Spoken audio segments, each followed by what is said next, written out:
சரியான ஆள் யாரும் இல்லாதப்ப அவங்கிட்ட கேட்கறது ஒன்றும் தப்பில்லை. வேலை விஷயம் தானே, கேட்டு பார்த்துருவோம்.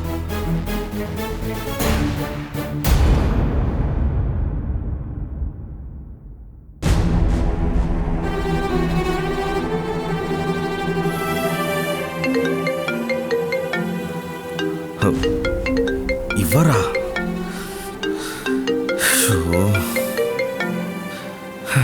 முதலாளி இதுக்கு ஃபோன் பண்றாரு.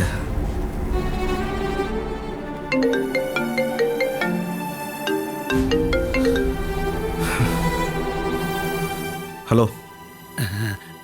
சரணா, நல்லா இருக்கியாப்பா? இருக்க முதலாளி, சொல்லுங்க. ஈஸ்வரி எப்படி இருக்கா? அவங்க வீட்டில் இருக்கவங்க எல்லாம் சௌக்கியமா?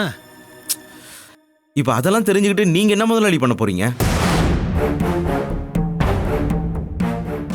என் சங்காத்தமே வேண்டான்னு தானே என்ன நீங்க தள்ளி விட்டீங்க. அப்படி இருக்கிற நீங்க எனக்கு ஃபோன் பண்ணிருக்கீங்கன்னா ஏதோ காரணத்தோட தானே இதை பண்ணியிருக்கணும். நேரடியா விஷயத்துக்கு வாங்க முதலாளி. ஒன்றும் இல்லை சரணா,